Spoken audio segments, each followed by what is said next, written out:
Hello, this is Let's Talk About Myths, baby, and I am your host, Liv.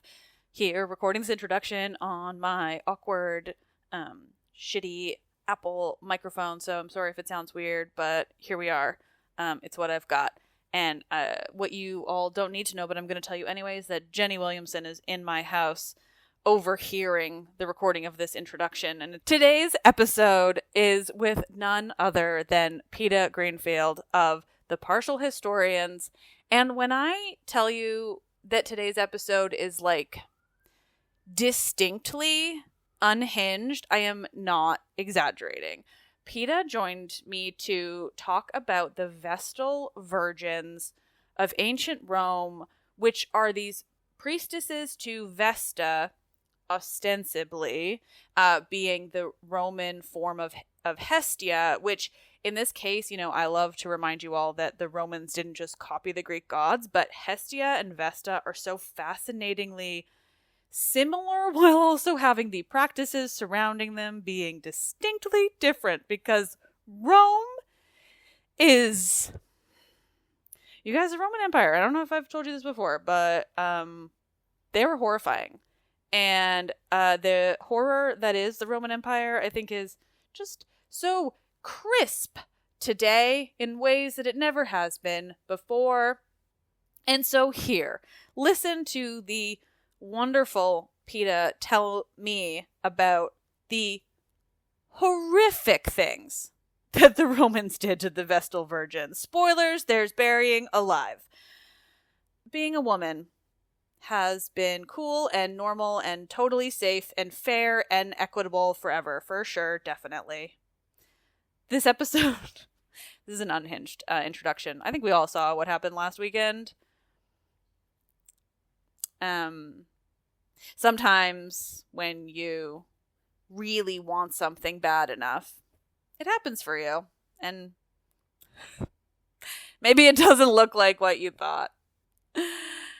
If you know what I'm talking about, you know what I'm talking about. This episode is both horrifying and absolutely so interesting and entertaining and full of my utter bafflement at the horrors. And yet, I know you're going to love it. So sit back and at least appreciate the lovely Australian accent telling you about all the horrors. It makes it better, I promise.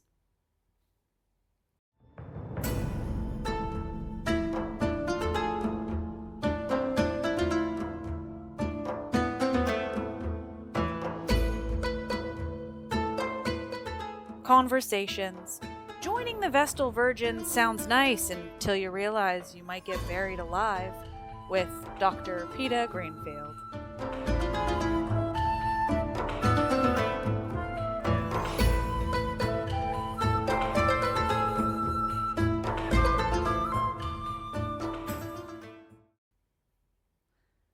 I think maybe you should tell me what you know about Vestal virgins, and then I can calibrate what I tell you in return about them. I mean, I really I can safely say I know like almost nothing. I know that I know that they're virgins. So like unmarried in whatever way Rome conceptualized virginity. I'm less familiar with that too, even. And even I was thinking about this earlier actually, because I was trying to decide like, how I'm going to start this conversation when I literally know nothing, which it's now a running joke on the show that like, if I need to learn about Rome, I would prefer to have someone like yourself. It's often you guys, let's be honest, come on the show and tell me about Rome, because there's just something about Rome. Like it just doesn't get my interest in the way of like me finding it out on my own. So I'm thrilled that I get to like have people come teach me about Rome. But even Vesta is so different. Like people love to say, Vesta is the Roman name for Hestia, but I know enough to know that she's so different even from Hestia, who's like even in the Greek mythology, Hestia is this very like amorphous, unique kind of figure. So basically, do you want to start by telling me about Vesta? Definitely. Okay. Great. Vesta. Vesta is one of the 12 important Roman goddesses, gods and goddesses, but she's often left now I'm really already throwing it off. Do they call? I was going to say you guys, as if you're an ancient Roman. Hello.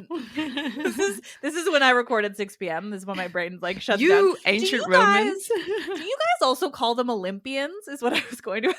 Oh, but definitely not. They call they still have the 12, mm-hmm. and I know, and I mean, also to make very clear, I'm at a point in my knowledge of mythology where I'm not going to pretend like they are the same gods. But I do know that there are 12 and they have all these links to Greek gods. So it's interesting to me that there are 12 and there are all these connections. But did they have like a name kind of equivalent to the Olympians? No, not really. They're kind of referred to generally as the pantheon, but obviously that sort of also encompasses everything. Yeah. So this idea that there are 12 is kind of this way of connecting to the Greeks. But, and I believe this is the same for Hestia, sometimes Vesta falls off that list. Yes. Depending on who's talking about them, what they feel like might be most important. And for Vesta, this is partly because we have so little physical evidence for her as a goddess. Unlike other Roman gods and goddesses, she is not depicted iconographically. She doesn't have statues. So I'm into it. No statues. We'll have none of that around here. The way that she is represented and embodied in Roman life is the fire itself. That's the only way she's supposed to be depicted. And because of that, we don't have lots of physical evidence that remains. So when people talk about who are the important Roman gods, immediately we're looking at the archaeological evidence and being like, well, Vesta doesn't seem to stack up. Where are the depictions? We do get depictions of Vestals, though. So that's nice. We do see them coming through in reliefs. And also, as we get it further into the imperial period, we do get sculptures of actual Vestals, which is something that is a late trend for them. So that's really interesting, I think, that we don't know much about Vesta as an embodied physical presence in Rome. She has the flame. The flame is centered in the temple, which strictly speaking is not a temple according to Roman standards because it's not built on consecrated ground. It is called an Ades, so a sacred area.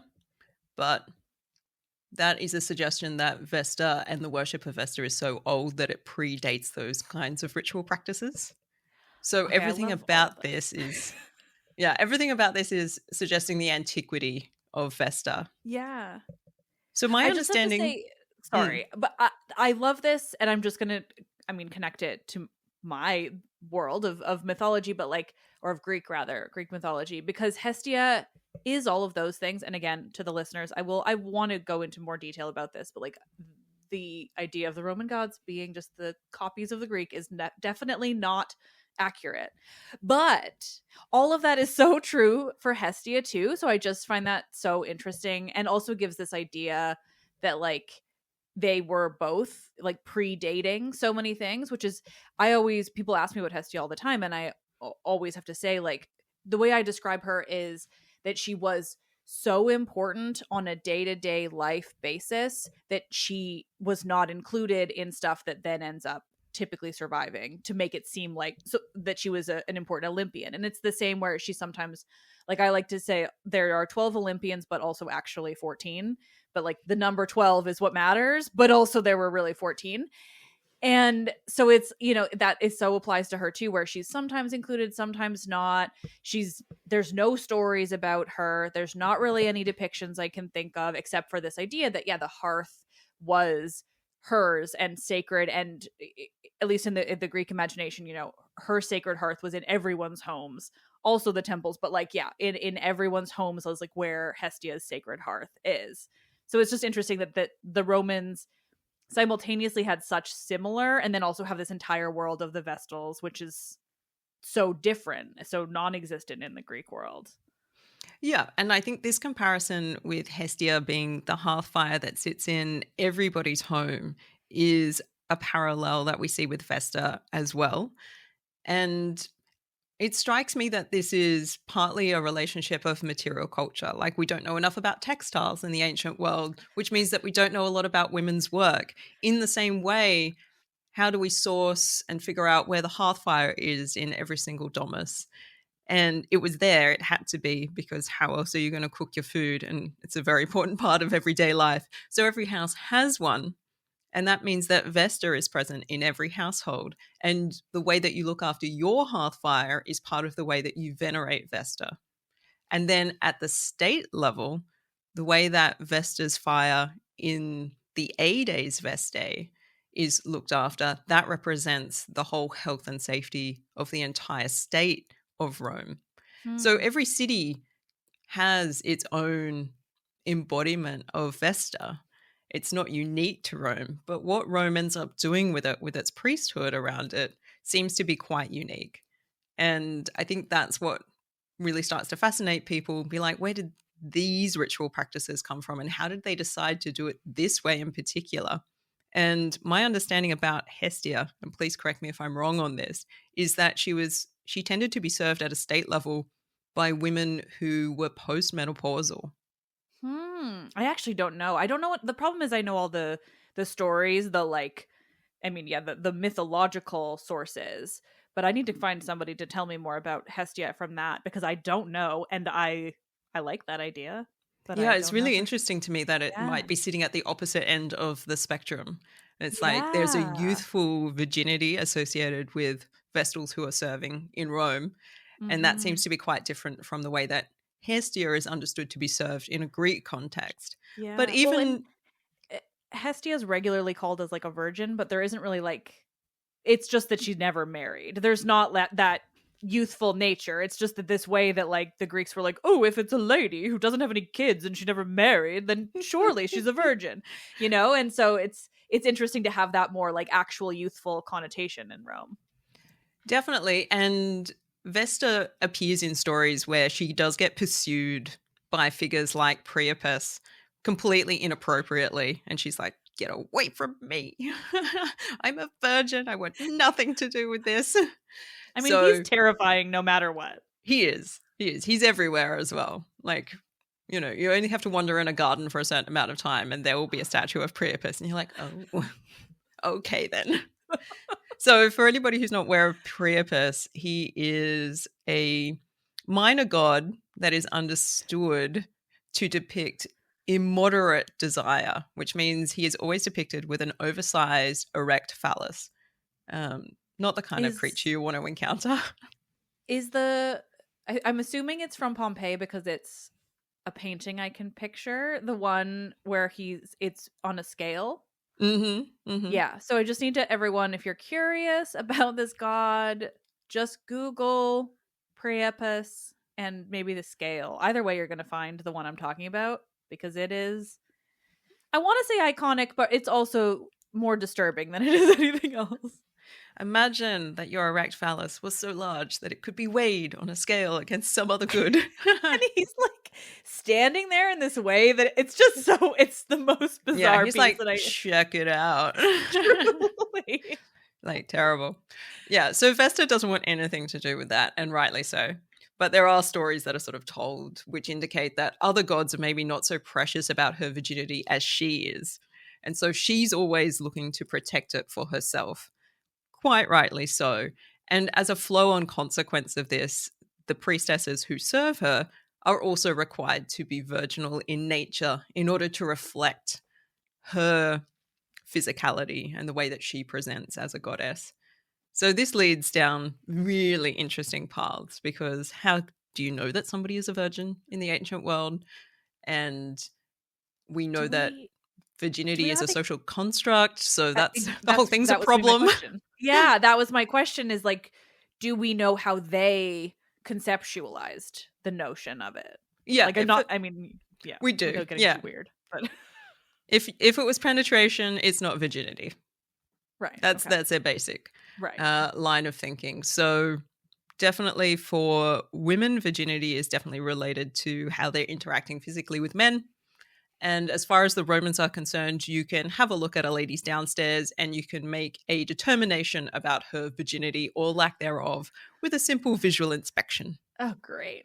Fantastic. Great. Yeah. So the Romans, for them, it was pretty simple. It's a problem for everybody else, including Vestals in the ancient world. But there you have it. That's so okay. Yeah. Delightful. The virginity part is just always, and I don't know enough about the Greeks. I just know like also the word just really meant unmarried too. So it's like this really bizarre kind of, question about like what it really was meant to mean. And it's so hard to get beyond the like nasty, more modern Christian ideas. But so yeah, I mean, what was the role of these? How young were they? Like, what did they do? I don't know. I mean, you have everything to tell me about, but I'm trying to guide us. Yeah. Okay, so to become a Vestal, there is a real particular process for that. First of all, there's the age. To be selected, you have to be between the ages of 6 and 10. Whoa! Oh, wow! They're really young. Super young. How can you be sure that you have a virgin in the role? You have to select them before they could possibly be betrothed to anyone.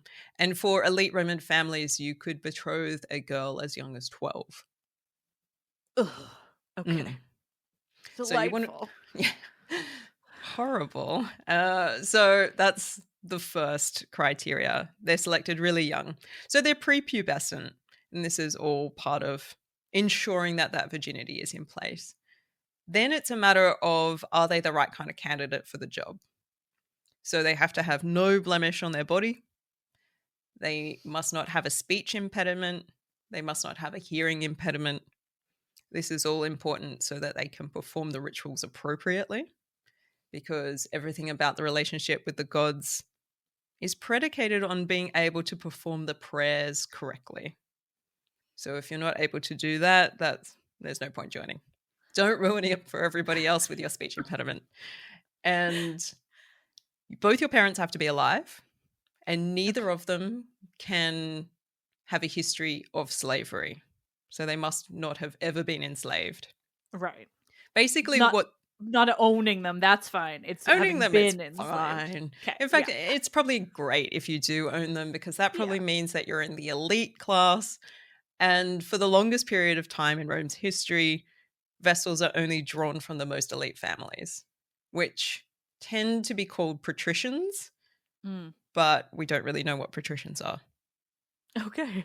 I know that word, so they're the fancy pants people. Yeah. They tend to fill most of the religious positions, which are obviously positions of influence and power at a ritual and sacred level, determining what the relationship with the gods will be and how that's going. And the Vestals fall into that category as well. So at any point in time, there will be 6 Vestal virgins. That's the appropriate number that gets landed on eventually. Some of the early stories suggest that there was just 1 to start with, maybe 2, but the numbers increase and the college becomes 6. They fall under the jurisdiction of the Pontifex Maximus, who is the chief priest in many respects in Rome. And he is the one who selects them.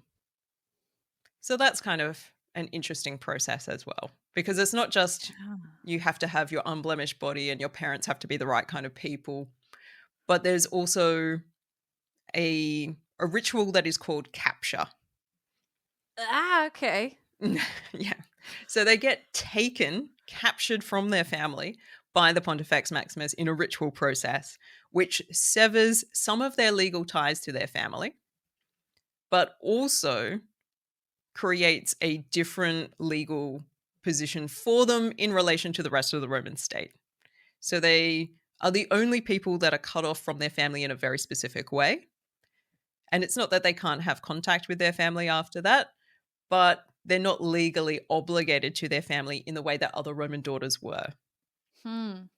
So that's an interesting sort of moment of freedom for these women.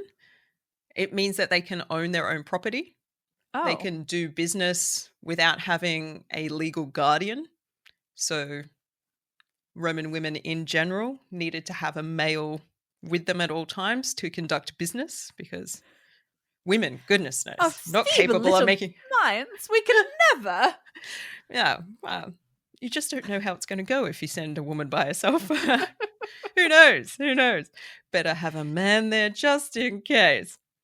So women fought against that quite substantially, and those rules do change over time in Rome as we get into more of the imperial period. But for a long time, Vestals are the only women who are allowed to conduct their own business. Okay, so if they're so young, like how long are they Vestals? Like when they have time, I guess, and then also, yeah, okay. There's too many questions before one is answered. Like, how long are they Vestals for? Is it like a life sentence? Is what I was gonna say. Are they forever a Vestal? Once a Vestal, forever a Vestal? Pretty much. So the minimum tenure is 30 years. Wow. Yeah, minimum. Okay, so it matters then they can conduct their own business because they're selected that young, but they're growing up quick and then they live a somewhat free life, but also are clearly tied to A somewhat Vesta. restricted life, a really, Yeah. really particular life. So yeah, they grow up. So the youngest age that you could leave the order would be 36. We don't actually have any evidence that women who became Vestals did leave. Okay. There's the suggestion and possibility that they could, but we Okay. don't have any good evidence to suggest that anybody did. And It's nice to know that they probably could. hmm, I mean, I guess if we have no evidence, it's also like, but could they really? but yeah, but did they? Yeah. And the sense we get is that a lot of them become very used to the lifestyle. And it's kind of like, well, how would I fit back into regular Roman society when I do have these advantages that I've had all of my life? Yes, there are high levels of restriction, but there's also things that I can do which I would not be able to do if I left. Yeah. So most stay, as far as we're aware. I mean, I'm sure all of this is there's too many questions. This is so interesting. Mostly because I know nothing about like the Greek side at all, because I mean, I also think that the Greek evidence is harder to piece apart, like the level of detail that you clearly have with these. So now I'm just obsessed. But so what were they doing? Like how limited was their life? Like, and also that makes so much sense that if you spend 30 years living that kind of life, like I can't fathom, like I've spent 36 years without a man, and let me tell you, I'm not going to start getting one now, because like what the hell's the point? And so yeah, like that's so interesting, but what were their lives like? Okay, so Sorry, I'm just like I'm No. throwing everything at you, but it's a great question. I'm just thinking about where to start. yeah. So the thing that is most important is their caretaking of the flame of Vesta. Right. That is paramount. So I assume, and we don't know this, but because there's 6 of them, I assume that there's some kind of rotation across the day and people do shifts. Somebody, at least one person has to be in that temple looking at that fire at any time, day, night, regardless. Because if that fire goes out, it's a huge problem. Mm-hmm. And we can get into why that's a huge problem later. I would like that. Thank you. We'll put a pin in that. So they've always got to be watching the fire. The other things that they need to do every day are cleansing the temple. So things build up over time. You get ritual impurities. So one of the tasks is to go to a nearby fountain, collect some water, bring it back, cleanse the space. That happens on a daily basis. It's considered on an annual cycle to not be quite enough. There is a huge annual ritual cleanup as well, which happens in June. They have the Vestalia, which is a very exciting time, and people who aren't Vestals are actually allowed into the temple space. But because of that, the ritual impurity level goes straight through the roof, and then they have to do a really big ritual cleanup at the end of that process. So there's the daily cleanup, there's the annual cleansing, there's the always taking care of the fire. These things are going to sort of anchor the pattern of their days. And then there are all of the rites and rituals related to the public religion that are part of what they need to keep up with as well. Sometimes these relate to Vesta, sometimes these relate to other gods, but they're involved in something every sort of couple of weeks. So they have a real consistent calendar of involvement. Mm-hmm. And even when they're not directly involved in something, one of the other responsibilities that they have is to create something called mola salsa. Now, mola salsa is a mixture of spelt groats and salt, which they collect, grind up together, and turn into a fine powder. And this fine powder is a purification device prior to animal sacrifice. Oh. So Would that be like Vesta specific sacrifice or like for all the gods? Or, all like, the everything? gods. Yeah. Okay. So Vesta is involved in every divine sacrifice that happens at a public level in Rome because the mola salsa is always involved. So they make this about 3 times a year. You got to keep making it. Got to have supplies on hand. You wouldn't want to run short. So they're doing that. Different rituals happen throughout the year, which means that they get to collect some of that spelt, or somebody gives them salt, or they bring together different ingredients to help with the mixture and the binding. All of those things means that the Vestals are always sitting on a cache of mola salsa that they can share out as needed. Either a Vestal is at a public ritual and is doing the sprinkling herself, or there's some sort of sharing of that resource with the priests who are going to be doing that process. So Vesta is touching upon every public animal sacrifice that is happening. And the Romans do predominantly do animal sacrifice as part of their religious observance. Right. So there's a lot of that going on. Yeah, I'm picturing it based on Greek, which is like, yeah, every time. Like that's the main way that you would sacrifice to a god. Yep. And it makes sense. I mean, everything I process is in relation to Greek myth, so apologies. But like it makes sense too that like these goddesses of the hearth and of the fire would have that same association with all sacrifice because all sacrifice is still made over a fire. So it's in that same way where like the she's a goddess who is so like uniquely important because everything revolves around this fire. And so that's very interesting. And simultaneously, could you tell me how you're spelling that word? Because my brain wants to visualize it and I have no idea what you're saying. So mola salsa is MOLA space salsa, as in like salsa dip. As in, okay. So it's literally what it sounds like. Okay, great. I was like, is it your accent making a word sound like salsa? But no, it is. Great. Yeah, you could think of it as the dance. Either works. Yeah, either one. Great. Okay. Do they do a little shimmy as they sprinkle it over an animal? Maybe. That's okay. That's so interesting. So then, like, it was probably a pretty revered position. Like, this was like something that women wanted or girls wanted. I'm not sure that necessarily it was wanted. Yeah. This is one of the questions that I struggle with in my research because part of what draws me to this subject is the fact that these candidates for Vestals are chosen prior to puberty. Mm-hmm. So they don't know what they're signing up for. Yeah. And by the time that they do hit puberty, they've already been told under no uncertain terms that losing their virginity is the worst thing that could possibly happen. Right. And so I don't know if people are clamoring to get in. Maybe they are. Maybe they're encouraged to. It is seen as a great honor, but we do also have moments of crisis for Vestal recruitment.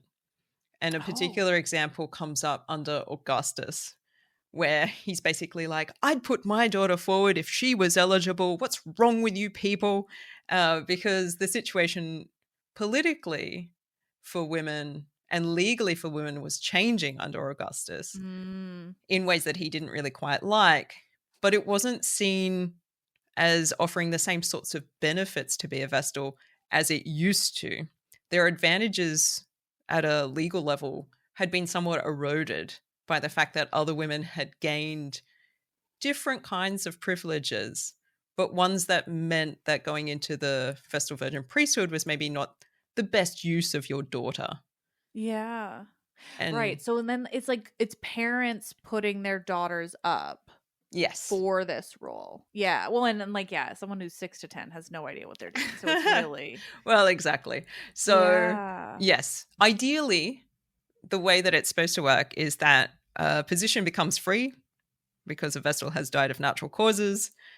The selection process is opened up to families.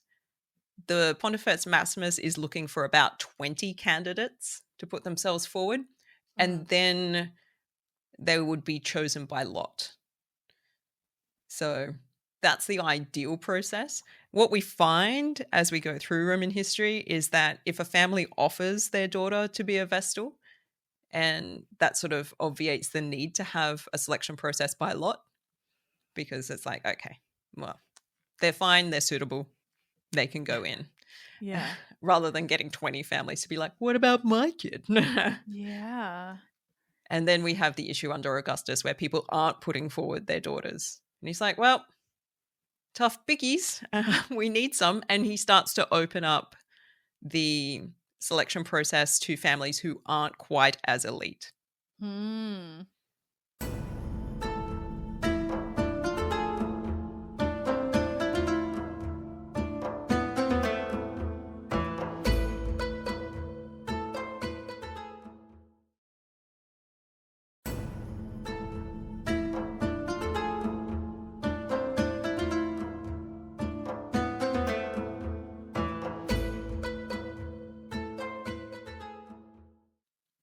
But it's still like volunteer, not from the girls necessarily, but from the parents, like rather than them going out and in requesting it or enforcing it or something.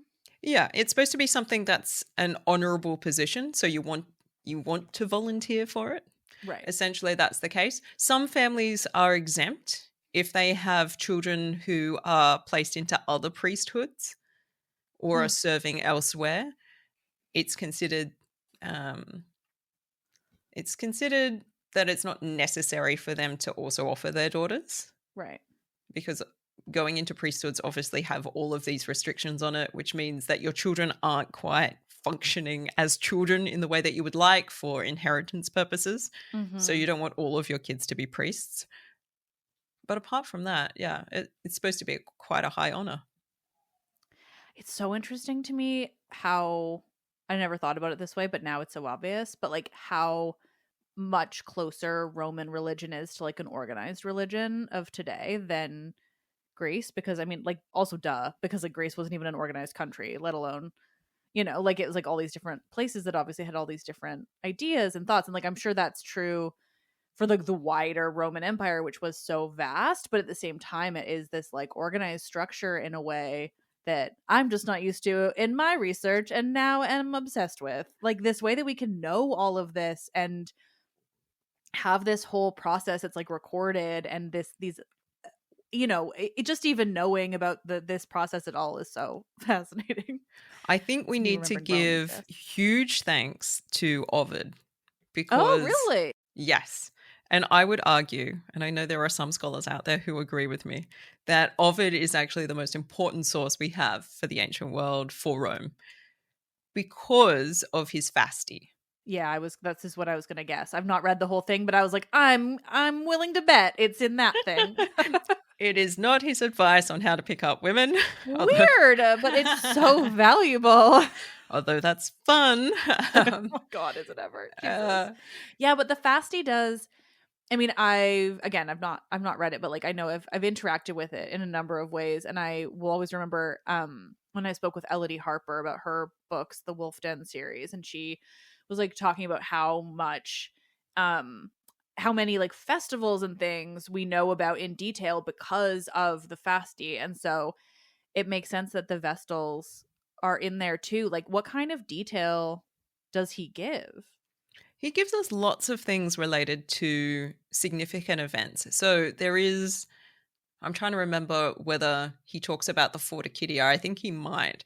There is this ritual moment that happens, which is horrifying. So a pregnant cow is sacrificed. And as the pregnant cow is sacrificed, the calf inside is removed. And the Vestal's role is to burn that calf as part of the Forticidia. And you're like, okay. So you're like, we think of the Vestals as like, tending to the flame, wandering around and cleansing things, creating some magic dust to sprinkle on sacrifices. But then there's also these times where they're highly involved in something that involves what feels like a very sort of disturbing ritual process where you're like, oh, okay, so Yeah. they get the baby calf and they get to burn the baby calf. Great, fantastic. So they're the kinds of details where you're like, what is Roman religion really? Yes. You're like, That's "Ooh." horrifying. There's a ritual involving that's just called the October horse, where the tail of the horse is cut off and the blood from that tail goes to the Vestals, and that's important for something they have to do later. So you're like, ew, okay. The Romans were so wild. The Romans are weird. The more you get into it, the more you're like, what is going on in this world? I also love this following up me saying how like close they are to an organized religion, which is like true, but then also you hear the way it was organized and like these things involved, and it's like Jesus Christ. You're like, with organization like this, who really needs a religion? Yeah. And so we know that we have a ritual calendar that goes through the whole year. Every Roman day is organized around whether you can do business or you can't do business based on what is happening at a ritual level with the gods. So there's that. Their whole calendar revolves around this kind of relationship with the gods. Is it working? Is it not? Then we have something like Ovid's Fasti, which gives us from January to June details about everything that is happening. So one of the things that is happening in June is the Vestalia. So that is at time of recording. That time has just passed. Yeah. But there is discussion of the stercus, which is ritual waste, pollution that needs to be removed from the Vestal Temple. And it has to be taken all the way down to the Tiber, which by any stretch of the imagination is about 1.2 kilometers, I think about a mile of walking to get from where the temple is in the forum to a point of the river, if you take the shortest route. And they have to get that stuff all through town, all the way down to the riverbank, and to get it into the river in order to fulfill the cleansing principle of this annual cleanse. Nova talks And like what about kind this. of waste are we talking? Do we know? Well, this is Like- it. I mean, stercus usually means shit. Okay, great. And we're like, there can't be shit in the temple, can there? I'm like, who's shitting in the temple? yeah. So we don't know. We're a bit confused, but it's like the most disgusting of the disgusting. At least it's classified as such. Lovely. So, did they poop in the temple? We don't know. Did they just expect that at least one person, like if this is when the public is being allowed into the public's temple too, they're allowed like, in. I don't know, like people are disgusting, like we'll Yeah, be ready yeah. for it. It's my time to take a shit. And we're like, no. I mean, the Romans were the same people who had a shared sponge, so like, would we put it past them? Well, no. And look, they do what they do. Do I understand it? Not necessarily. Am I fascinated? Yes. Absolutely. We love a public sponge. And so the thing that I'm sad about is that we don't have the second volume of the Fasti, which would run from July to December. Yeah. Because that would be really, really helpful. There are some things where things like the October horse we get suggestions of, but it's like, I imagine Ovid would go into far more detail and help us out to really understand what might be going on there and why people are doing that. But we don't have it, so. I didn't realize it was only half the year. We're missing there are a lot. Yeah, I was going to say there are a handful of things from the ancient world that we know we're missing and that I would give anything to read, so I shouldn't be surprised. Yeah, this is another one of those. Definitely. I'd be I would very like this. excited. I would like Ovid's Medea, like just if we're talking Ovid specifically, those two would be great. That would be fantastic. I must mention Agrippina's memoir. We always want that. Yeah. I want the words from her own mouth. Ugh. I mean, I want a woman's words. Yes. I would please. like long form women's writing from the ancient world in literally any way. That would be great. But it's so interesting to know this much about these women specifically, even if it's not coming from them. But like, do we know about specific women? I imagine with this level of detail that we might have like specific examples of women who served or like anything relating to their words. We definitely do. We do have examples of specific women, quite a few. The trouble with this is that usually Vestals that are named are coming into the evidence because something has gone wrong. Ah. So when we talk about what is going on with Vestals, we also have to talk about what happens when an accusation of incestum is leveled against them. And Is that... Yeah. incestum is pretty broad. It relates to things like immodesty, unchastity, an absence of virginity, but it covers a whole spectrum of things that are not just a loss of virginity, but are also related to what are considered chaste behaviors in the Roman mindset. Right. So we do get some early examples. Good lady does. Well, what's a good Vestal? A good Vestal is somebody who doesn't care about fashion and doesn't have a sense of humor. And how can we tell this? Because we have examples of Vestals going on trial for incestum for caring about their clothes and making cool jokes at parties. Okay, examples, please. If only I knew what the jokes were, but those aren't recorded. Yeah, so we know they just told jokes, specifically? Yeah, they were humorous in ways that were considered inappropriate. So women can't be funny. That's true. Women are not funny. I'm sorry. Yeah, how dare you? How dare you turn up and how dare you make jokes? But not just any jokes that we think are inappropriate. So it could be anything, really. This is a real shame that the jokes haven't been preserved for us. Yeah. But this is not necessarily a death sentence at that level. So the worst sentence that you can get for an incestum accusation is death. Okay, so women with a sense of humor tended to be let off with a lighter punishment and told to stop being funny. And women who were fashionable were told to dress with more modesty, please. Care less. Yeah. Don't you know that makes for a slutty lady if she cares about her clothes? Exactly. And, those sorts of... The punishment for that kind of thing is usually dealt with in-house. So the Pontifex Maximus will whip the Vestal. Jesus fuck. With a sheet in between them so they can't see each other. Well, naturally. He can't see her body. You wouldn't want to see her while you're whipping her. Oh my God. So were the Romans weird? Did they have fetishes? Probably. I think 1,000%. Have you seen Priapus? And it's like, what did you do today? I just whipped a Vestal through a sheet. Okay, cool. She thought she was funny. Yeah. She was dressing inappropriately. I could see her forearm. Shoulder came out. It was horrifying. I saw her ankle. It was a disaster. The ankles make men want to fuck. That's facts. It's pretty clear. Historically, the records suggest so. Yeah. And that's our fault. God. Sorry. I really don't know how to talk about this shit without just being horribly dry and terrible. No, it's fine. It's fine. It's like if you don't laugh, you'll cry.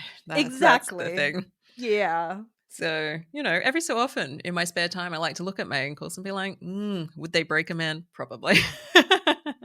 I have a shark on one of my ankles. That feels like I've made it even more dangerous, and I've not thought about it that way before. Yeah, you've elevated the danger. Yeah. He doesn't have teeth. It's not that scary.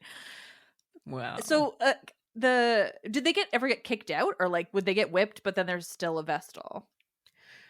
Well, you could get whipped and then you go back to doing your job. Okay. If you get kicked out, you get killed. Okay. Yeah, there's no way to get... Yeah, there's no middle ground. You don't get told to leave the Vestal Order and not come back, being like, you've been a naughty girl, go away, we'll pick somebody else. They're like, you've lost your virginity. The accusation, we've determined the accusation to have been true. You're guilty of incestum. You will be buried alive. Jesus Christ. I've learned that Discord did not get silenced by my do not disturb. And I'm just hoping that stops because I don't know how to turn it off. What? So talk to me about the getting buried alive. All right. Getting buried alive. What a time to be The alive. Romans were fucked up. This is why I like other people coming on and telling me this. It's my favorite thing. I don't want to research them myself. I just want more experiences like this. Every time something happens, you're like, what? No. The Romans are fucked. It's every time I've got someone on here. It's like, okay, please tell me how the Romans were terrifying. Look, I can. There's a whole process for this. Great. So, if a Vestal is accused of incestum, an investigation has to be opened up. That's the first thing. Now, whether she's found guilty of sort of a lower level charge of like having a sense of humor and she gets whipped, that's one thing. But if she is found guilty of the higher crime, which is losing her virginity, this means that she is no longer ritually pure to serve Vesta. And this is a big problem for the Romans. So, in the period of the investigation, she has to abstain from all ritual duties, just in case she is polluted in a way, and until they determine what the real answer is to that. A trial is held. It's not a public trial. It is held by the Pontifical College, and she is allowed to speak in her own defense, which is actually pretty rare for Roman women. This is one of the privileges of being a Vestal, is that she is allowed to speak in courts. So Wow. she could be brought into a public trial on account of something else, and she could be asked to speak, and that is acceptable because she's a Vestal virgin. If she is condemned as an outcome of that trial, so she is found guilty of having lost her virginity, she has to remove her ritual headdress, which is very distinctive. And when we see statues of Vestals from the imperial period, you can't mistake them for anybody else because they're wearing a very specific kind of braided updo thing with lots of layers. So she has to take that off. She's placed in a cart and carried through the city in a procession that is thought to mimic a funeral. Jesus. Okay. So everybody comes out for that. She is taken to a place called the Campus Scholari. Wait a minute. Latin. Me and Latin. I do Roman history. And then me and the Latin. Scleratus. The polluted field. It translates as polluted field. Yeah. Oh my gosh. It is technically inside the city. And it is near a place called the Colline Gate, which, if you were in Rome today, is near Termini Station. Okay. So cute. Yeah. So when I go to Rome, Termini is a nightmare. So. Termini is a nightmare, but a couple of streets back from that, you can find the approximate area where the Colline Gate is and the Campus Scleratus was, and you can be like, this is where they buried the Vestals. Wow. Now, they seem to have had a underground chamber that they reused, as far as we can tell. This underground chamber is in this polluted field. They open it up. They stick a ladder down. The Vestal has to go down into this chamber. They pull up the ladder. They shut the trapdoor. They put earth over the top. Jeez. The chamber is prepared ahead of time. So there is a bed down there. There is a lamp that is lit. Oh my God. And small portions of food. So a little bit of bread, a little bit of water, milk, and oil. And I don't know if they leave the skeletons of previous Vestals down there. Oh my God. I don't know. I'm not sure. We haven't done the investigative work to determine the answer to that. But the Vestal is placed into this chamber with what are called the necessities of life. For like a week? Well, yeah, because ultimately the Romans don't get to decide whether she's absolutely guilty of incestum. The gods have to decide. Yeah, so it's the gods that kill her, for sure. Yeah, definitely. Yeah, okay. Yeah, I mean, if the gods wanted to save her, there's enough provision down there to give them time to figure that out. It's fine. So they cover up the entrance with dirt and they walk away. Done. Holy shit. They leave her to die. I did not expect this to get that dark. Yeah. I mean, I should have because it's Rome. But like, buried alive is like a next level. That's in like, I don't even know. I don't have words. That's so fucked up. It is. Very much so. Yeah. And so they wrote this down. Like we know there was a bed. We know there was food. Yeah. Like Yeah. Oh my god. Yeah. We've got sources that write about this. So Plutarch he writes about some of the details in this in his Life of Numa, because Numa is the second king of Rome and he's thought to establish a lot of the principles associated with the Vestals.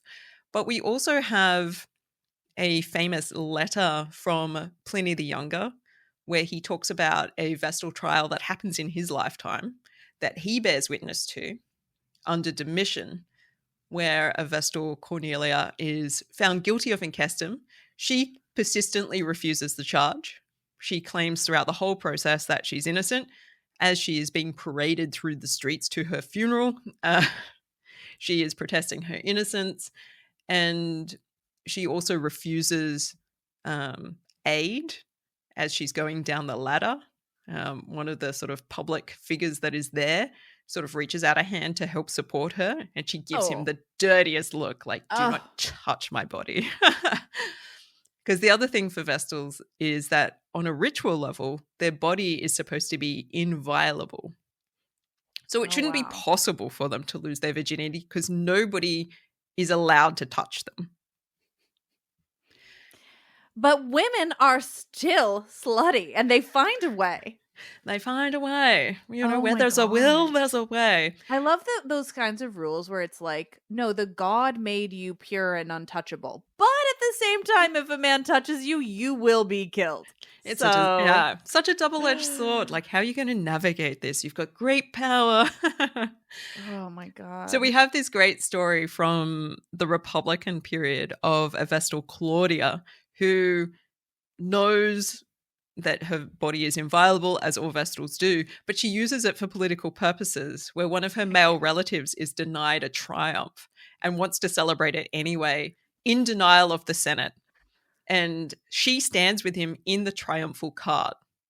So he organizes it himself, goes against all senatorial rule, and nobody can stop this triumph from happening because they can't touch her. And I was like, this is incredible. Okay, and a triumph is like basically just parading through the streets being like, I did something cool?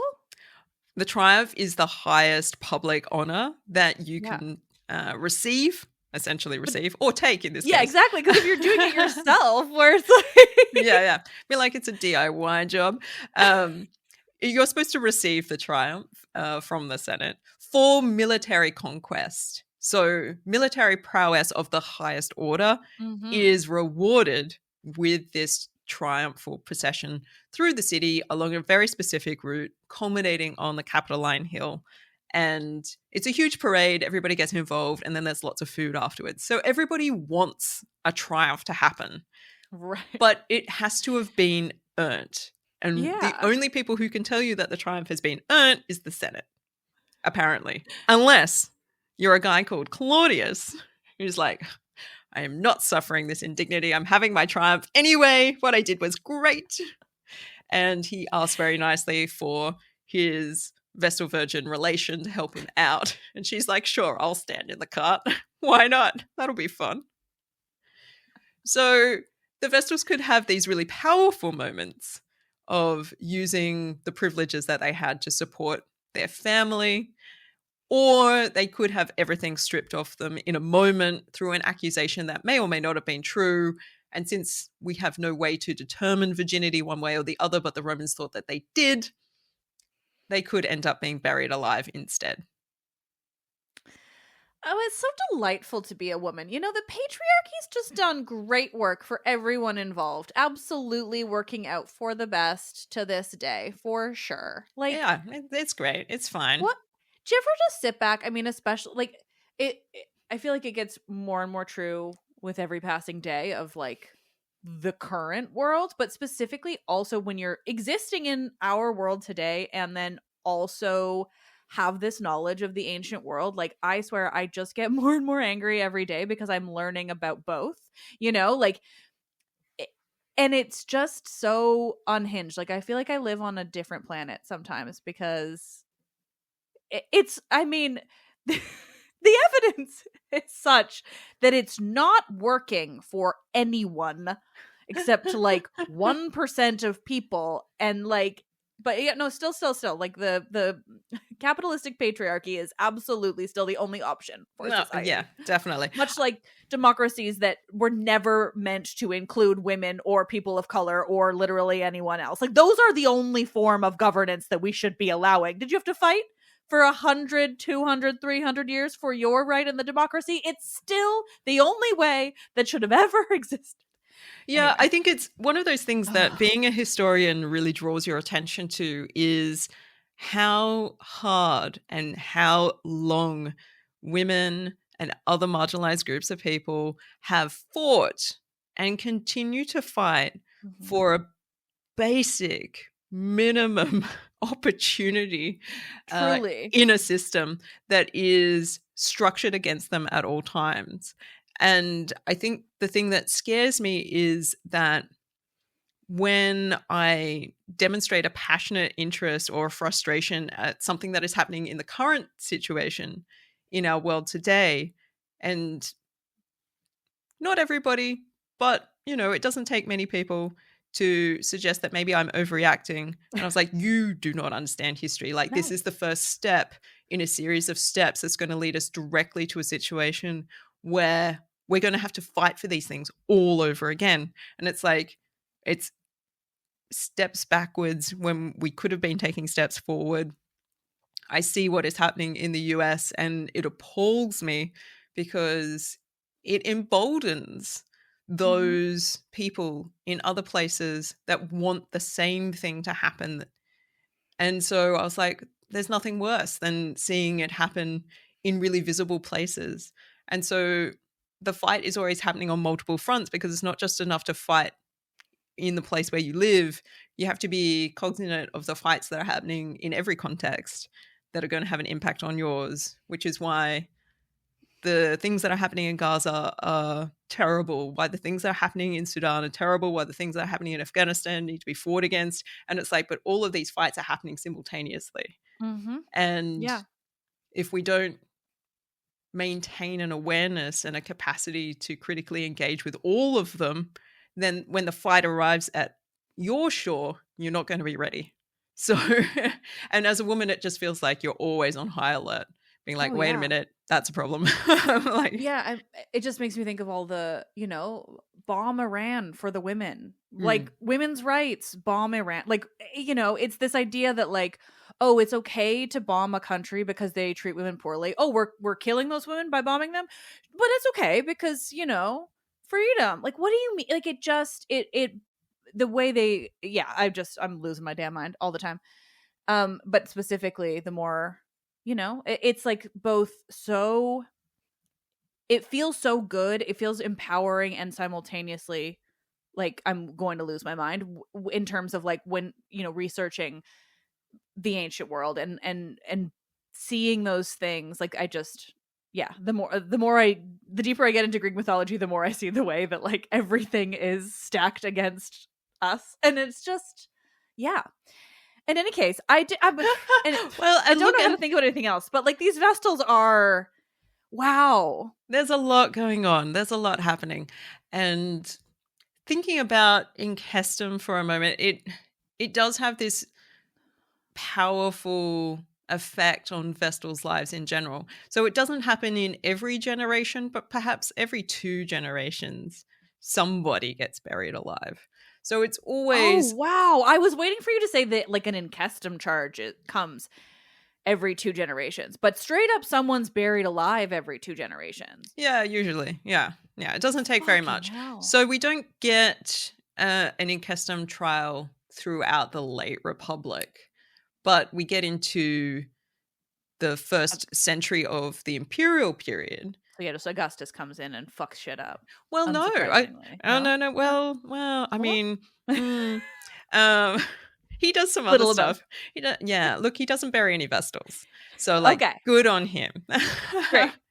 Still my favorite guy all the laws for that. that he instigated. I've heard they're really good. Yeah, they're great. They're great for women. You know, the morality legislation of Augustus. Yeah, it's a big win. It's like all I know about it, so I know it's good. It's not great.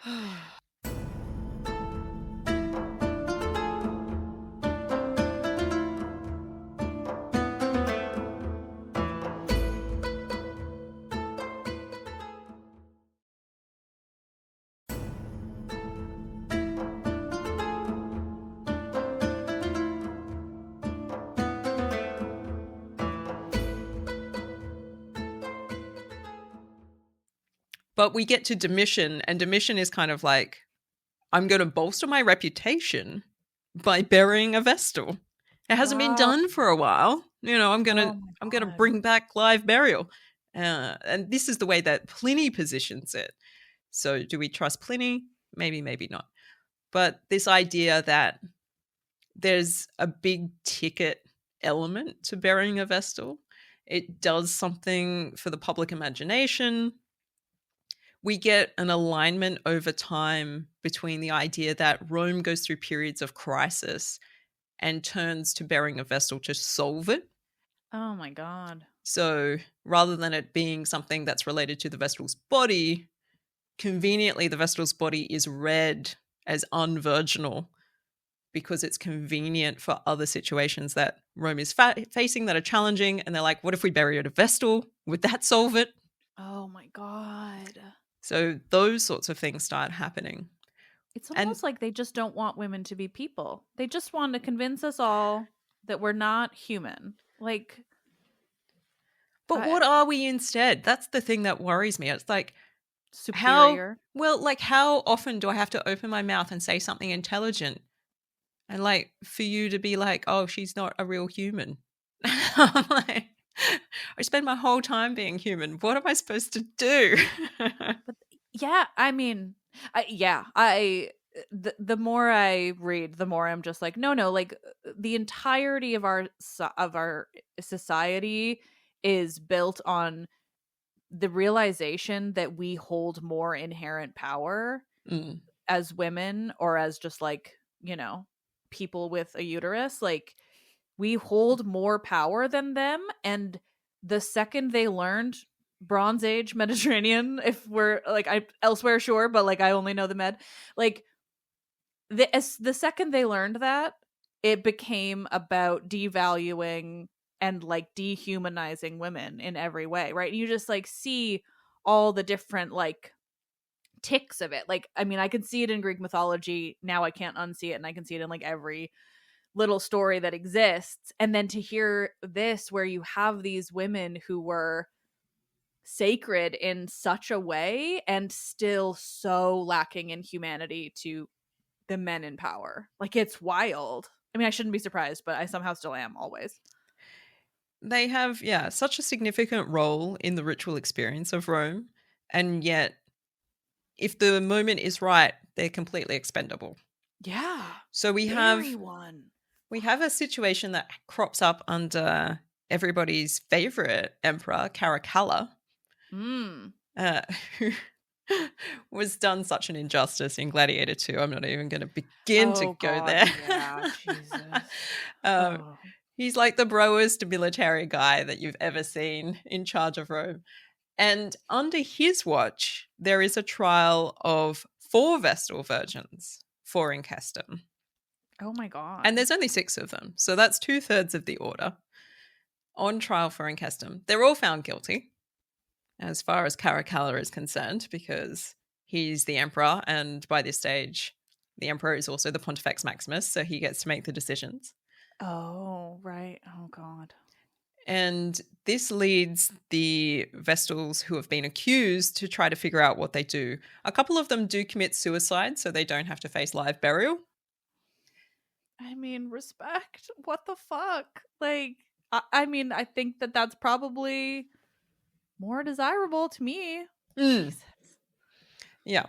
So we have the case. This involves a Vestal called Clodia Laeta, Aurelia Severa, Pomponia Rufina, and Canutia Crescentia. So I love that we have their names, though. We have their names. Really, that's really nice. We have their names. We It's do. sad that that's so like thrilling to me, because it's so rare in every other case. It is super rare, and the reason why we have their names is because we have the record of Dio Cassius, and Dio Cassius is sometimes not considered the most reliable source, but he is actually a senator under Caracalla. So in this part of his history, he's relating events that he has directly witnessed, and he's like, this guy's bad news. Yeah. And he puts to death 4 of the Vestal virgins in one go. And there were only 6, you've said, too, right? So There's 4 only out 6. of 6? Yeah. Jesus Christ. So the substance of the story is that Caracalla has gone out and violated them himself to satisfy his lewd desires. Oh my god.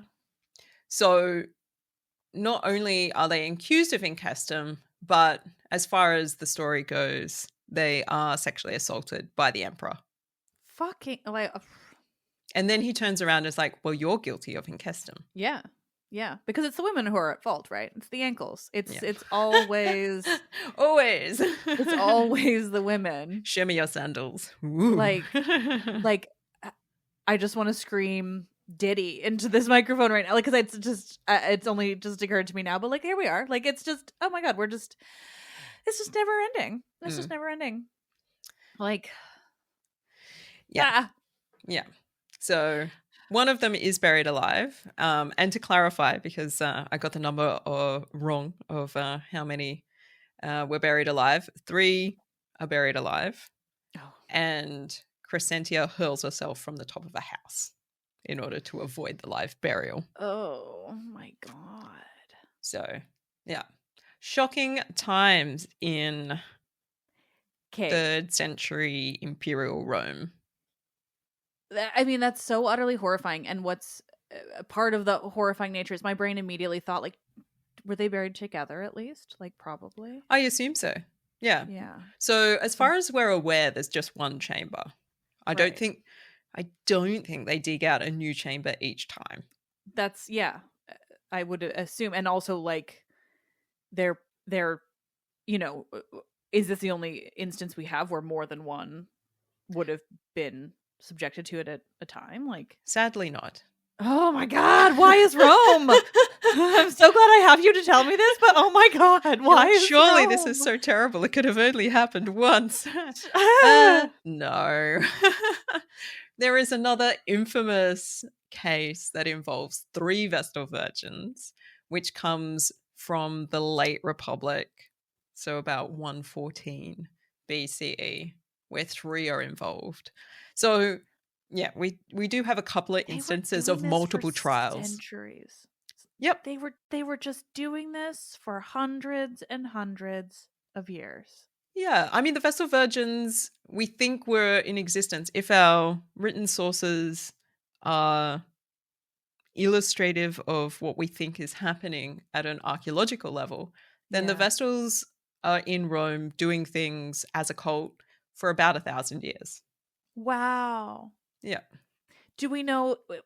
I want to hope that, like, the burying them alive wasn't around for 1,000 years, but I also don't want to give the Romans any credit. But like, I wouldn't not. give the Romans any credit. Not on this. Why are they like this? It's the way the cult works. If they're not virgins, you have to bury them. Them's the rules. I love how at the beginning I was like, so did they just get kicked out? And you're like, no. So they just get buried alive. Yeah. And one time there was 3, and then another time there was 4 almost. Yeah. And then you've got to, like, select a whole bunch of new ones. And I can only imagine when you go out to the Roman families being like, we need 4 more Vestals. And everyone like, I'm not putting my kid up for that. Yes. Are you You're going to be kidding me? Be Do like, we know, seems like, risky. Yeah. Oh my god. Do we know how old some of these women were by the time this was happening? Like, were they... Oh, I don't... Why am I asking this? Sadly not. No, we don't know. That's probably for the best. I don't want to hear that they've got a 12-year-old under there for, like, it's... Oh my god, it's just so horrifying. Yeah, no, we don't know. I couldn't tell you. Are there any even nice if I wanted things?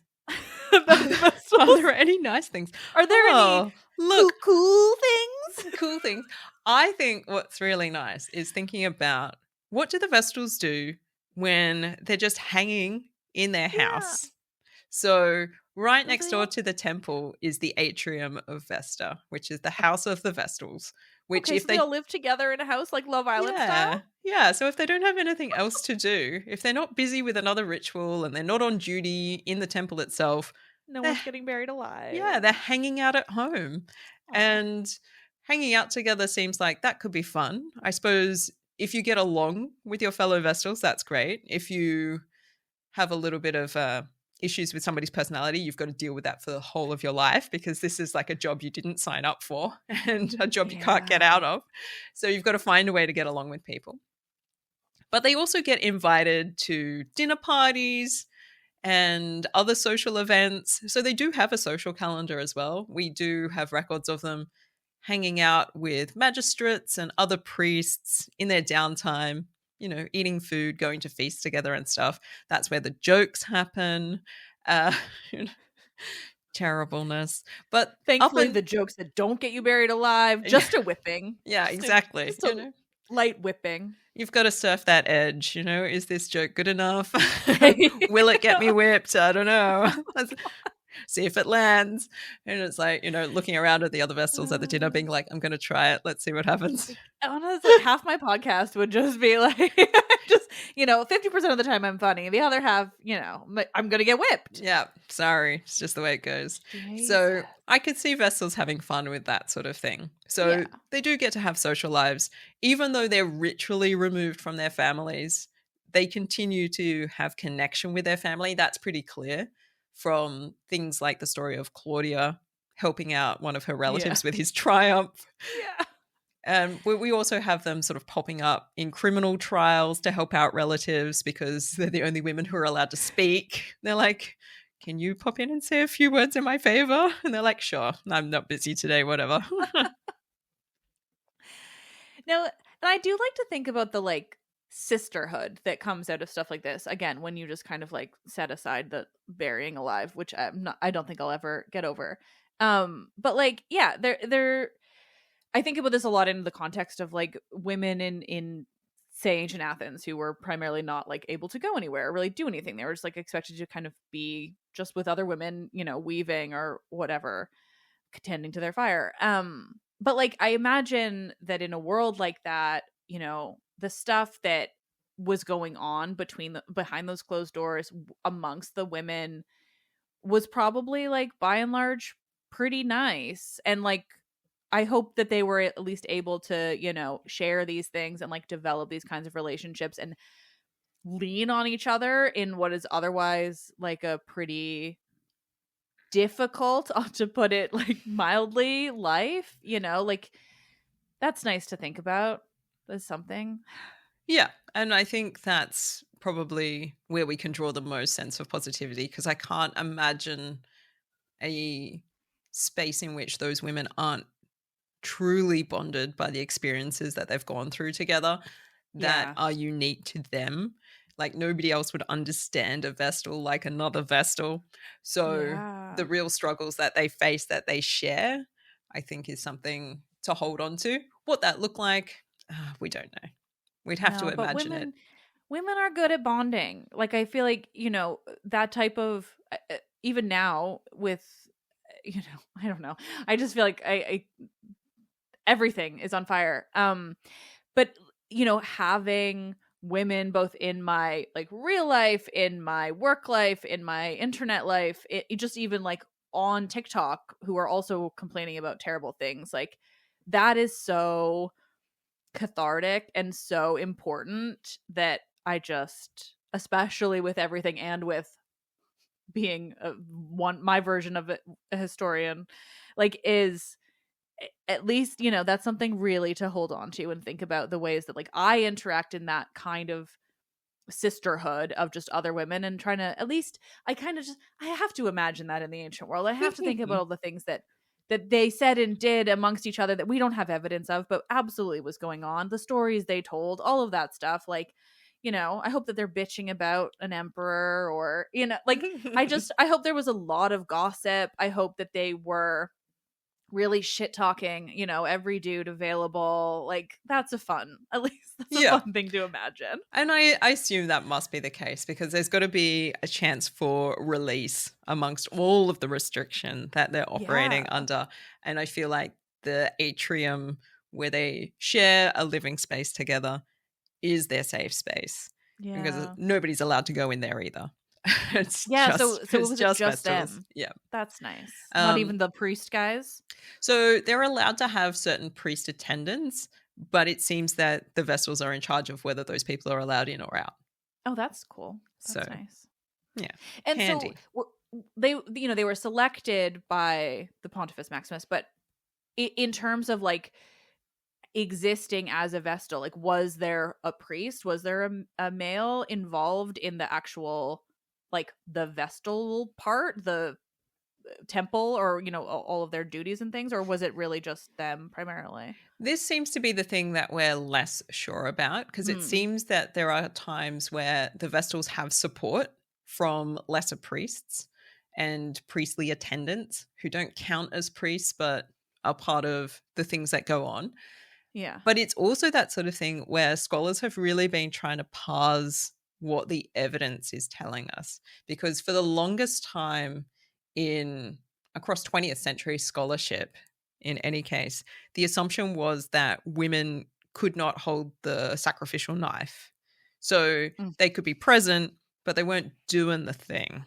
No, women can't No. hold the tools of that sort. No, not a lady. Not with precious hands. Exactly. She'll get her ankles dirty. We can't have that. Then everyone would come all over themselves. It's too much. I can't handle it. So there is that kind of school of thought that persisted for a good long time. And we are all, as scholars, indebted to what happened as a result of the second and third waves of feminism that bled into ancient world scholarship, which is like, let's look at this evidence for what it's saying about women, not what it might imply about your assumptions about what women are capable of. And for instance, we know that the Vestal Virgins are involved in a ritual that takes place in early December called the Rites of the Bona Dea, the good goddess. It happens in the house of a male magistrate, but it is attended only by women. No boys allowed. The boys get kicked out for the night. They have to figure out what to do with their time. At the Bona Dea ritual, a female pig is sacrificed. It has to be done by somebody. There are only women there, and the only priests there are the Vestal Virgins. So who's holding the knife? Well, I think it must be a Vestal, surely. That would make the most sense. So we have that kind of moment as a standout. And the only reason why we know so much about the Bona Dea is because one year it gets violated and a man dresses up as a woman and sneaks in. Okay, I'm really not trying to keep up with this idea that the Romans copied everything from the Greeks, but I was already going to say that sounds like the Thesmophoria, and then you said that, and I'm like, well, now it sounds like the play about the Thesmophoria. It does. There are some parallels. There's some resonances. There's no doubt about that. It becomes a whole political situation, though, that Cicero ends up being involved with. Oh, God. So as far as we can tell, this is a pretty historical event because he complains a lot. And, is he making up some of this to get somebody into trouble? Maybe. Do we think a man snuck into the Bona Dea rites? Yes. Yes, we do. But nonetheless, he's not meant to be there. It's meant to be women only. There's definitely a sacrifice involved. It seems most reasonable to assume that the Vestals are leading that sacrifice because they're the most well-placed professionals to do so. So are Vestals holding the knife? Yes, they are. This can then extend to other moments where the Vestals are present and they're thought to be the most appropriate people to be in charge, but then the assumption is made that they don't actually do the thing. It's like, why would you get to the whole point of having these women be so qualified to do all of the things and then not let them do the things? Like, it doesn't make any sense. So the more that we get into what is happening with women as priests at Rome, the more we start to see how they're involved, because the Vestals are not the only priestesses that Rome has. They're just the most visible and significant college that we have evidence for. And they sound like, and I say that without knowing enough about the rest of them, but they sound like also one that is so much more ritualized, so much more like strict and planned out, that they also, I mean, not to say like importance level I'm sure is relative, but it's interesting the way it does seem so structured, as compared to, I imagine a lot of the other priesthoods are much more loose in terms of, you know, who is joining or yeah, women being involved. Like, I know, I mean, there were priestesses in Greece too, where women weren't allowed to do much else, but you know, there wasn't that kind of like structure of the Vestals where we know so much about the selection and the age and all of those things. Like, it's wild how detailed it is. Yeah, and we've definitely got a sense of there are other women who are involved in things like the Flamines, which is another category of Roman priest, and they come as a pair, a married duo. So it's a sacred marriage, and if one of them dies, they both have to be replaced. Somebody's not getting buried alive, though, it sounds like, so that's nice. No, you can have sex sometimes. It's okay. You're ritually married. In fact, sometimes you need to have sex for the gods. But other times you would have to abstain in the lead up to certain rites because that you've got to build up your sexual purity, that sort of thing.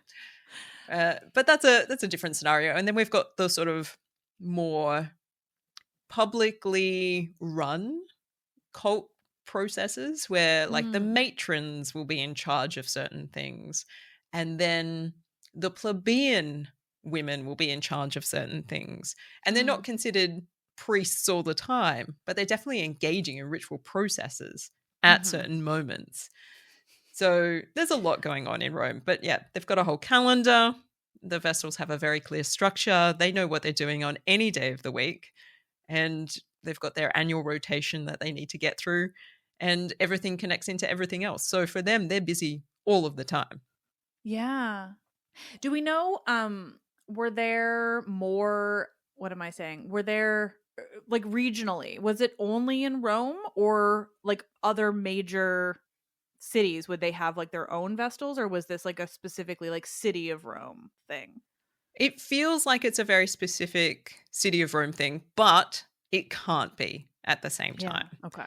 So the origin story of Rome comes through the idea that a Vestal of a place called Alba Longa is raped. And she's obviously not from Rome. She's from somewhere else. And the fact that she's been violated is the thing that produces Romulus and Remus. So she gives birth to twins as a result of that sexual assault. But she was supposed to be a Vestal, but a Vestal of another place. So we've got this idea, at least even within the Roman storytelling about their own origins, that the idea of Vesta being anchored to a place is specific to a lot of places. And how that works depends on where you are. So certainly it seems like it's embraced by the Latin people in general. And then we have this broader amorphous connection back to Hestia, which we're not really sure what to do with. Some ancient sources posit that there's an etymological connection in those names between Hestia and Vesta. They sound more similar than a lot of the, you know, so-called, you know, Roman names. Yeah, exactly. And so that sort of oral connection is there as well. Is this a merging of some indigenous Italic ideas with some Greek influence? These are the things that are very hard to trace, because we know that the Greek influence in Italy has been happening for centuries before Rome sort of pops up.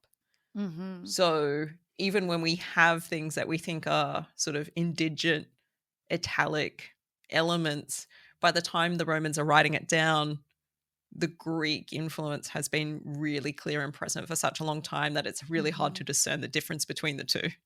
Yeah, well, and especially with a goddess like that, where, you know, and I feel fairly confident because she does resemble the Greek Hestia so much in very interesting ways, where to me it's you know, reminding me of the broader ideas of like the matriarchy before, and the, you know, the way that goddesses were valued, if not equally, then like higher than the gods, you know, in the prehistoric kind of period.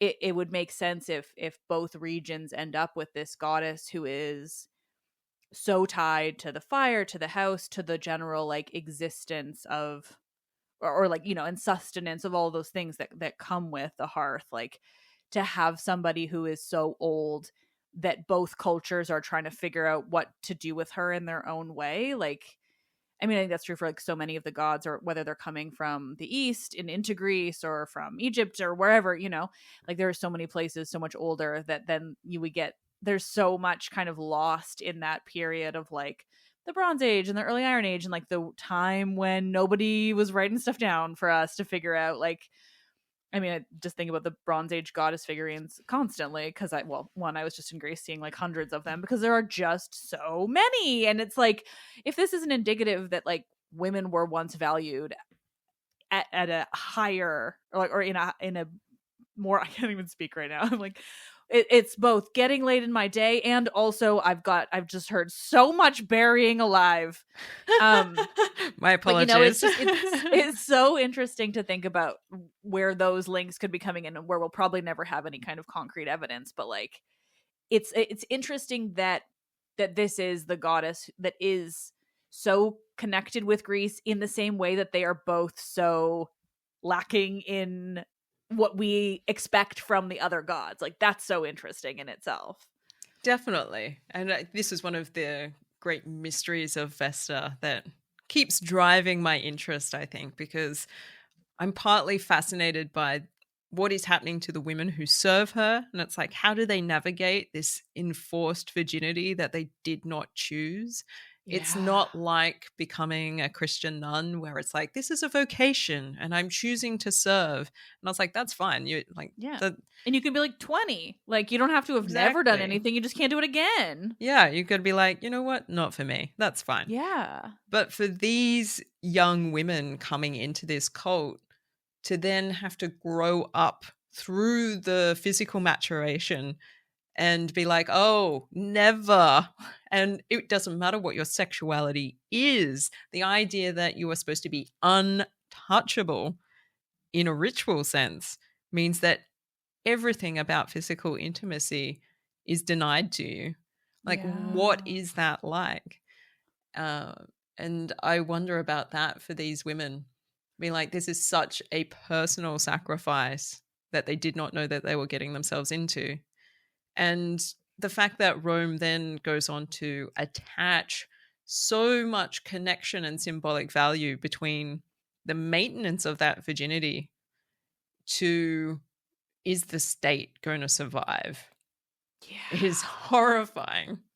So we have we have a little detail from Horace where he says, as long as there is a virgin standing next to the pontifices, Rome will last. Oh my God. This idea that is what it takes. That is the ultimate thing that will maintain the safety of Rome, is the maintenance of those Vestals in their virginity. And so this is why incestum is treated so seriously at Rome, or at least that's the nominal rationale, is that the state itself could be in danger. Rome itself could fail under the circumstances, that a virgin is no longer a virgin. And the big ticket item for that, which is why they have to watch that flame all the time, is that if the fire goes out, that's a sign that something is wrong. Oh, right. We were putting a pin in that. Okay. So do we have evidence of like fires going out and then shit happening, or just this fear? Or like, also, I realize we will also try to wrap up soon. I hope you're not if you're in a rush, let me know. But can I ask that question if you have time? You can ask that question. We have plenty of stories where the fire goes out, and that is the beginning of terribleness, because the fire going out is something that needs an investigation. So that starts the whole investigation. It's not a directed investigation in the beginning. It's not like an incestum trial where it's like, it starts, we're investigating this. They're like, why did the fire go out? What's happening? Did the wind blow the wrong way? Or is it the case that somebody has lost their virginity and Vesta is mad? So, okay, so they still tied that to somebody's virginity. Oh, definitely. Yeah. Oh my God, of course. I mean, I don't know why I would assume otherwise. Every time the fire goes out, it has to be investigated. Usually a Vestal will make the argument that nothing is wrong. We just got to relight this thing. There's a ritual process for that as well. And sometimes Women have been speaking sense for a long time. be like, just gotta turn it back on, guys. Don't worry about it. Sometimes stuff happens. So Truly. Stars go out. What do you mean? and it's like, what if we didn't tell them? I'm like, I wonder how often the fire went out and they just relit it and we're like, Truly. don't Like I was say already anything. thinking about that before you said it was also investigated for that. Like, Jesus. Like, just don't tell anybody. We'll just put it back. Just relight it. Yeah, it's going to be fine. I do wonder about that. But if it gets noticed, that's a problem and it does need to then be investigated. In some cases, they're able to relight the fire. And when that happens, sometimes that's okay and that's enough. And everyone's like, the fire's back on track. It's okay. We won't go any further with our investigations. At other times, though, it kicks off a whole sort of public witch hunt where the pontifices will put out a notice being like, if you know anything, if you've seen anything, oh my God, come forward with information. And usually a slave will come forward. Classic. To relate that they've seen their master getting it on with a Vestal. And that's terribleness. And they weren't ever going to say anything. But now that it's been mentioned, they thought maybe they should let somebody know about that. So often we see investigations into Ancestum then started through this gossip rumor mill process that has been sought by the pontifices. Was there like a reward, or do we think like a master would also like tell their enslaved person to like go? We don't, like that just seems so interesting. Yeah, we don't hear about a reward. It's mostly just punishment all the way down. So right. If they figure out that you had slept with a Vestal and that was the information that they had decided to believe, you were also punished. Okay, great. So they did punish the man. They did. A little bit. Yes. He didn't get buried alive though, I bet. So no, but it wasn't pleasant. He gets scourged with rods in public. So what that means is he's getting beaten up in front of everybody. And usually he's beaten until he dies. Okay. Yeah. Well, that's not great. Not it's ideal. Not getting buried alive, but no, it's not a nice way to go. You usually end up dead at the end of that process. It's very rare to survive the scourging, but it is done publicly. So it's humiliating and you're being put to death in front of a crowd. So the Romans, always subtle. In cases where they'd actually done it, it's probably also sexual assault. So like, I don't know, beat him till he dies in public. But maybe that's just me. Maybe that's my current feels coming through. Sorry. It's fair and appropriate, I think. Yeah, look, we're not sure. I can see a viable way of understanding some cases of Vestals losing their virginity because they were just like, I just want to know what it's like. Yeah, no, that's not to suggest it's all, but like, given the punishment, I would imagine that like we could assume that at least 50-50 if that's happening, Yeah. And so I think that's the other thing is that because they're held up in this really particular way as symbolic of this thing, that for some really grotesque men, that would be an incentive being like, I wonder, Yeah. And so horrifying as that thought is. So yeah, it's a great time in Rome. Nothing untoward happening here. The Vestals are very normal priesthood. Vesta, very normal goddess. It's all fine. Well, to wrap up on a dumb and angry, I'm gonna call it a joke. I don't really think it is. That I just thought of when you were talking about the way that the like health of the state gets placed on these women and the fire and their virginity. It makes me think of how the quote unquote male loneliness epidemic is on women to fix. We have to be nicer to them, don't you know? Because the existence of men, their entire mental health is dependent on how women treat them. Just like how the entire empire of Rome depended on whether one woman was a virgin or not. It's risky putting all your eggs into a single basket, isn't it? I mean, young men out there, work on yourselves. Honestly, that is get the some path therapy forward. and you won't be so lonely. It's not about us. We just have developed standards that came with being allowed bank accounts. Jesus. I mean, it seems so reasonable, and yet here we are. And it's like, it's Well- okay. It's all right. Don't change. Just be willing to be alone. It's okay to be alone. Exactly. And in fact, that's lots of people are choosing to do that without having any other problems. So, honestly.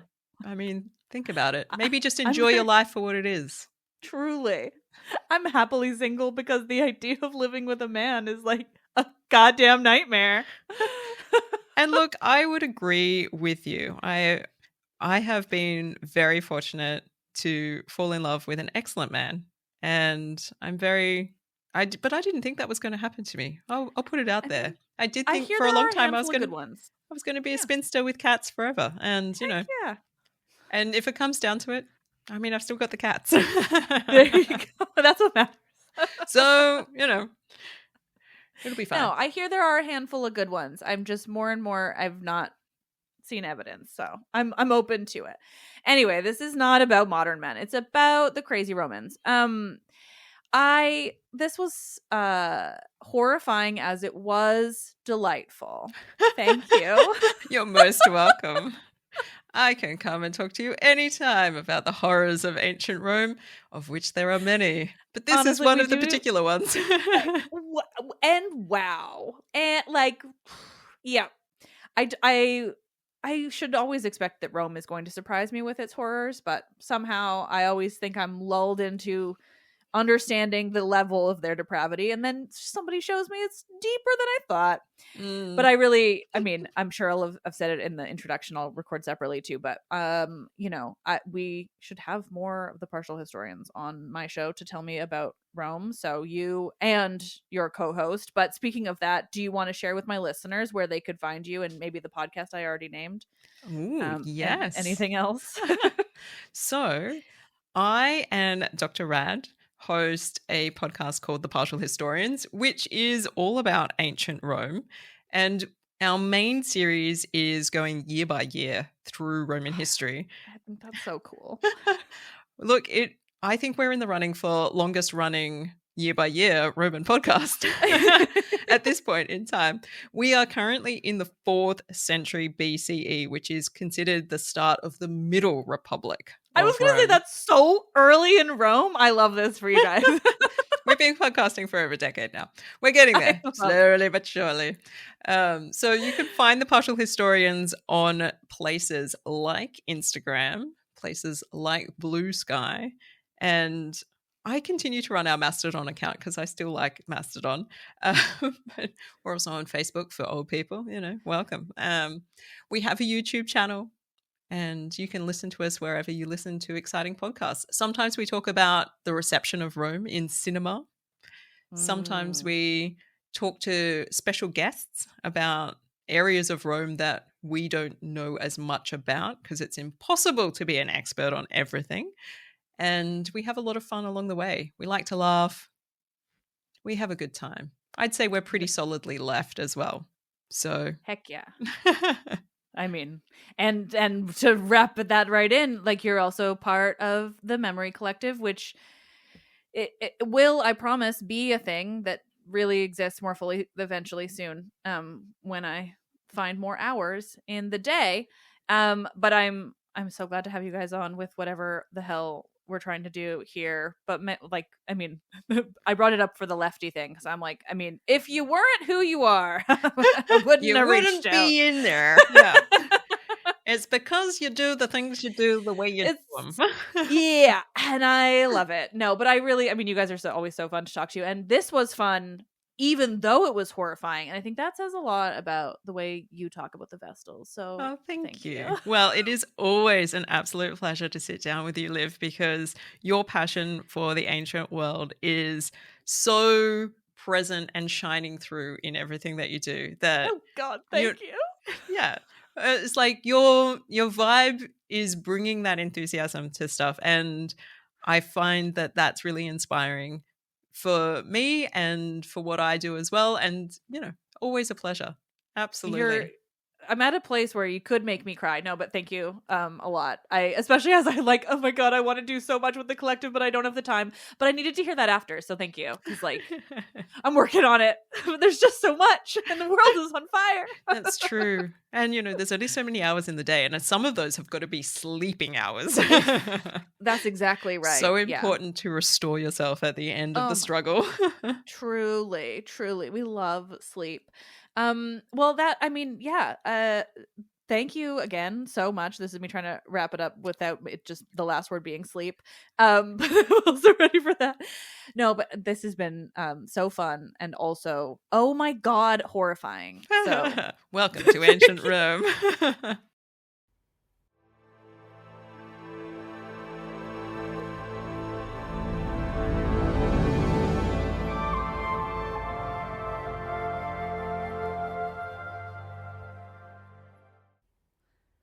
Oh, thank you all so much for listening. As always, Jesus fucking Christ, the world's a goddamn mess, isn't it? I want to say so much about Gaza, but I also just want to cry all of the time. So, I don't